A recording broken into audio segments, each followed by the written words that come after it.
السلام عليكم، يومكم سعيد إن شاء الله. هنعمل النهاردة مع بعض وصفة رائعة جدا من الجمبري. عشاق الجمبري النهاردة يجمعوا معايا. اللي معايا دوت كيلو جمبري أنا مقطعاه صغير كده. أنا قطعته ليه؟ لأن الوصفة دي بيشترط فيها الجمبري يكون صغير، وأنا ما لقيتش غير الجمبري الكبير ده، فاضطريت إن أنا أقطعه زي ما أنتم شايفين كده. وسبت الجمبرية دي عشان أقطعها وأوريكم أنا خرجت الشريط الرملي منها إزاي وأنا بقطعه. شايفين؟ هو ده الشريط الرملي اللي بيبقى في الجمبري ولازم يطلع. تمام اهو. ده كيلو جمبري. هنقول المكونات: 4 بيضات، بصل مبشور، دول بصلتين مبشورين، وطماطمايه مبشوره، وخضره مشكله شبت وبقدونس وكزبره. وهنقول هنا دول فصين توم مدقوقين. هنيجي على التوابل الجافه. معايا ملح وكمون وكزبره وشطه وفلفل اسود، والشطه بقى دي رغبات، مش عايزه تحطيها بلاش، ودقيق. يلا بقى نشتغل في الوصفه القمر دي. هجيب بولة وهفضي فيها البيض عشان اتاكد لو في بيضه يعني ممكن تكون مش حلوه. دول 4 بيضات. ممكن انتي تستخدمي لو كميه الجمبري اقل بيضتين، او تستخدمي 3 بيضات، او لو كيلو جمبري هتستخدمي 4 بيضات. طبعا في بيض هيبقى فيه نطره ملح ونطره فلفل اسود، هناخدها من نفس طبق التوابل اللي انا وريته لكم اهو. هنرش رشه ملح بسيطه ورشه فلفل اسود،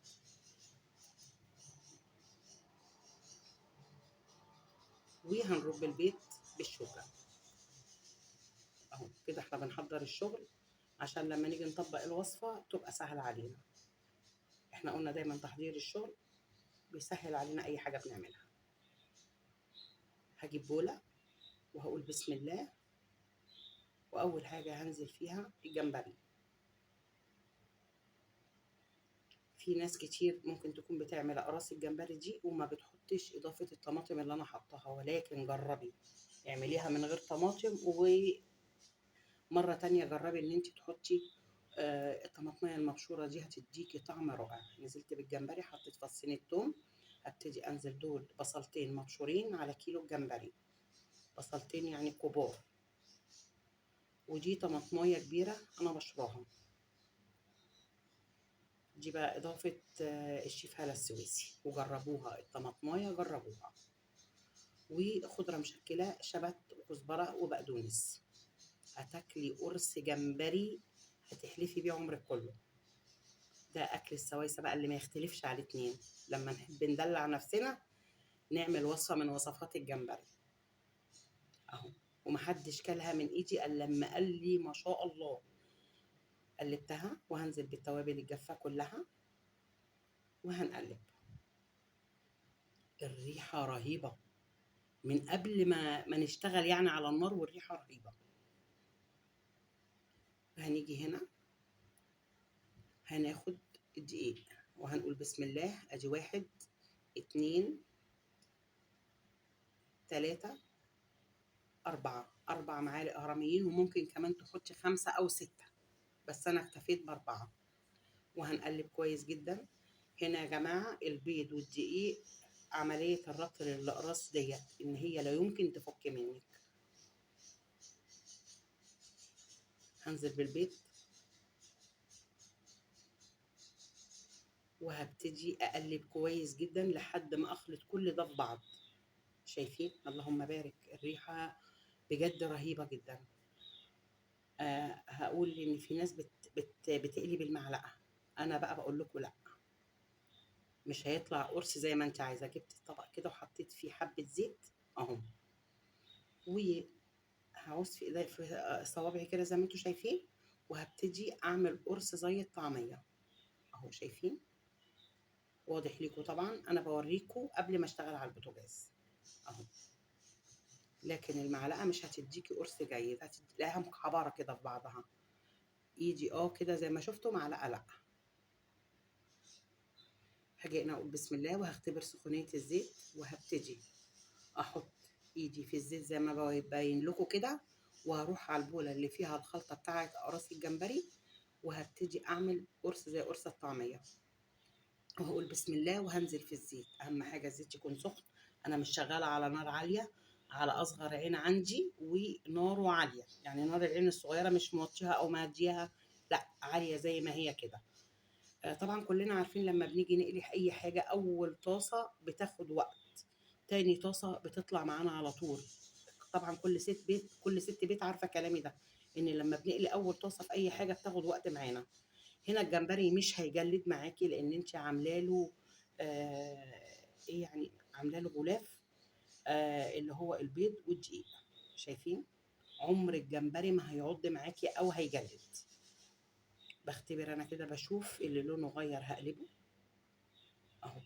بصوا، وهنشوف مع بعض ان تاني طاسه مش هتاخد وقت معانا لان الزيت بيكون سخن اكتر اهو. شايفين؟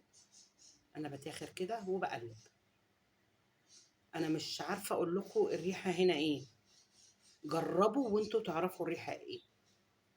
انا بتمنى ان اللي لسه ما زارنيش على قناتي يشرفني على قناتي وعلى الفيسبوك وعلى الانستجرام وعلى التيك توك. تعالوا بقى نطلع مع بعض. هنقول بسم الله وهنبتدي نطلع. شايفين التماسك؟ ما تطلعيش على مناديل. معايا عندك مصفى طلعي فيها، عندك مصفى زي اللي في ايدي دي كده طلعي فيها. مناديل لا. عارفين لما بيبرد بيبقى كمان روعة، يعني مش عشان تعمليه وتركني تقولي لأ. في ناس بتحبه سخن زي ما أنا لسه قاليه كده قدامكم، وفي ناس ممكن لو برد معاها تاكله وبرده هيكون فوق الرائع. شايفين المنظر يتحدث عن نفسه، الريحة رهيبة. بسم الله ما شاء الله. ناس هتقول لي ايه ده بيض ودقيق؟ جربوا يا جماعة، جربوا جربوا. ده شغل بلادنا، ده شغل السويس، الله أكبر عليها، ربنا يحميها بلد. شايفين؟ بسم الله ما شاء الله. هنيجي نقول بسم الله وهنجرب طاسة تاني اهو. خدوا بالكم ان تاني طاسة هتطلع معاكم بسهولة، يعني مش هتاخد وقت. انا كتير يا جماعة قلت لكم ما تبخلوش عليا باللايك وتعليقاتكم الحلوة، ومش عارفة يعني زوروني هنا على قناتي. هتشوفوا حاجات حلوة كتير. انا هنا بعمل حاجات حلوة كتير. انا دايما بهتم بالاكل اكتر من الحلويات. ليه؟ لان كل ست بيت بتصحى الصبح او من بالليل بتفكر احنا بكره هنتغدى ايه، مش هنفطر ايه ولا هنتعشى ايه. فانا اغلبيه وصفاتي اكل، لان دي اللي الكل بيجري عليها. ربنا يرزقنا جميعا من فضله في الايام الصعبه اللي احنا فيها دي. شايفين؟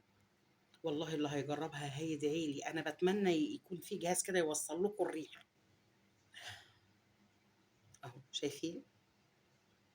بسم الله ما شاء الله. خدت بالكم ان هي ما خدتش وقت زي اول طاسه اتقلت. هنقلب كده. ممكن انت بقى تحمري جنبها بطاطس، تعملي سلطة خضار. دي ما ينفعش معاها رز، دي عايزة سلطات وعيش بس.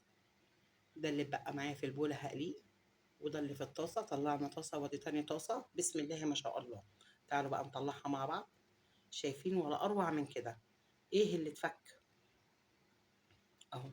ممكن وارد زي ما هتشوفي الوقت تنزل منك جمبرياية اتنين اكتر من كده لا، وطلعيهم على طول وكليهم وانت واقفه زي ما انا هعمل.